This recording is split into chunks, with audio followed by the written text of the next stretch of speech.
Hello guys, welcome to doctor Siva's படம் and வணக்கம் மக்களே. கூலி இந்த மோஸ்ட் ஹைப் மூவின்னு சொல்லலாம். அப்புறம் நிறைய இன்டர்வியூஸ் கொடுத்துருந்தாங்க. ஆடியோ லான்ச்சு ஹிஸ்ட்ரியிலே பார்க்காத அளவுக்கு தெரிக்க வச்சுதுன்னு சொல்லலாம். கூலி படம் பார்த்தீங்க அப்படின்னா வந்து நேற்று பார்த்தேன். நம்ம கோயம்புத்தூர் இருக்கிற அர்ச்சனா தேட்டரில் பார்த்தேன். ஃபஸ்ட்டு பாயிண்ட் நம்ம வந்து சொல்ல வேண்டியது பார்த்தீங்கன்னா, நம்ம ரஜினி சாரோட கரிஸ்மாங்க.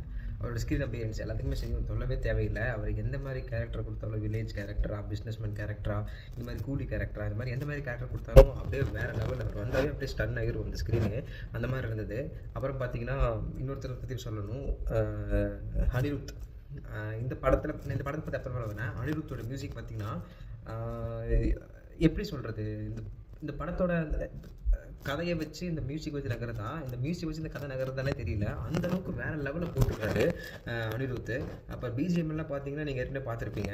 நம்ம உபேந்திரா சாரோடது, நம்ம நாகார்ஜுனா சாரோடது, சோபின் சகீர் சாரோடது, அப்புறம் அமீர் கான் சாரோட எல்லாரோட பிஜிஎம் வந்து ஏற்கனவே பார்த்துருப்பீங்க. இந்த படத்தில் பாருங்கள், அப்படியே அந்த சீனோட பார்த்தீங்கன்னா நிஜமாகவே சொல்கிறேன் வேறு லெவலில் இருக்கும்.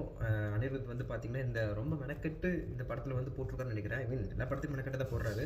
இந்த படத்தில் பார்த்திங்க அப்படின்னா ஏற்கனவே பார்த்திங்கன்னா அனிருத் பார்த்திங்கன்னா அந்த கதைக்கு ஏற்ப தான் அவர் போடுவார். இந்த படத்தில் வந்து அந்த ரஜினி சாரும் உபேந்திரா சாரும் வந்து ஒரு கட்டத்தில் ஒரு ஃபைட் இருக்கும் ஒரு மேன்ஷனில். அந்த ஃபைட்டோட அந்த பிஜிஎம் மட்டும் பாருங்கள், நீங்கள் பாருங்கள், நான் சொல்கிறேன். அப்புறம் வந்து பார்த்திங்கன்னா நாகார்ஜுனா சாரோட ஸ்க்ரீன் ப்ரெசன்ஸ் பார்த்திங்க அப்படின்னா அதுவும் வந்து சூப்பராக இருந்தது. அவரோட அந்த ரோலு, அந்த அந்த அந்த ஆன்டாகனிஸ்டுக்கான அந்த ப்ரிப்பரேஷன் பண்ணி அவர் வந்த அந்த ரோலு, அவர் ஸ்க்ரீன் ப்ரெசன்ஸு எல்லாமே சூப்பராக இருக்குன்னு சொல்லலாம்.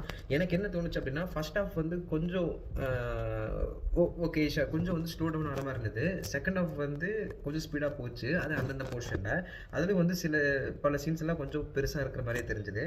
ஸ்ருதிஹாசன் அவங்க ரோல் பார்த்திங்க அப்படின்னா நம்ம எப்படி அவங்க அதில் எடுத்துக்கலாம் அப்படின்னா, அவங்க கொடுத்த ரோலில் பார்த்தீங்கன்னா எமோஷ்னல் ரோல் அவங்களுக்கு. அந்த எமோஷ்னல்லையும் கொண்டு வரணும், ப்ளஸ் வந்து அவங்க கேரக்டரும் வந்து நல்லா வெளியே தெரியப்படுத்தணும்னு சொல்லிட்டு இந்த படத்தில் அவங்க மெனக்கெட்டு நடிச்சிருக்காங்க. ஆக்டிங் பற்றி ஸ்ருதிஹாசன் அவங்க சொல்லவே தேவையில்லை, சூப்பராக பண்ணிட்டு போயிட்டே இருந்திருக்காங்க. அந்த ரோலுக்கான தேவை, அதோட எமோஷ்னல் கண்டென்ட்டு அதை கரெக்டான கொடுத்துட்டு போயிருக்காங்க. சத்யராஜ் சார் பார்த்தீங்க அப்படின்னா இதில் மெயினான விஷயம் அவர் தான் இந்த கதையோட கருன்னே சொல்லலாம். அவர் வச்சு தான் நகருது இந்த படமே. ரஜினி சார் ப்ளஸ் அந்த சத்யராஜ் சார் வர போர்ஷன்ஸ் அப்படின்லாம் பார்த்தீங்கன்னா அந்த அதெல்லாம் பார்த்தீங்கன்னா நமக்கு ஒரு விறுவிறுப்பை உண்டாக்கும். இவங்க ரெண்டு பேர் வந்து என்ன பண்ணியிருக்காங்க, எதனால் எப்படி இருப்பாங்க, ஃபியூச்சர் ஐ மீன் நான் பாஸ்ட் இந்தவா இருப்பாங்கன்னு சொல்லிட்டு ஒரு விறுவிறுப்பை உண்டாக்கும்னு சொல்லலாம். அமீர் கான் சார் ரோல் வந்து பார்த்தீங்கன்னா ஒரு கேமியோ ரோல், எல்லாத்துக்குமே தெரிஞ்ச மாதிரி அவர் கடைசியில் வர மாதிரி இருக்கும். இந்த படத்தில் மெயினாக இன்னொன்று சொல்லணும் அப்படின்னா இந்த டிஏஜி டெக்னாலஜி யூஸ் பண்ணியிருக்கிறாங்க. வேறு அது சொல்லவே தேவையில்லை கைஸ். நீங்கள் போய் பாருங்கள், ஒரு சின்ன பிசிறு தட்டாமல் கூட அந்த டிஏஜிங் டெக்னாலஜி யூஸ் பண்ணியிருக்காங்கன்னு தான் சொல்லணும். அப்படியே வந்து எப்படி சொல்கிறது, அந்த டெக்னாலஜி வந்து பார்த்திங்கன்னா அது சின்ன வந்து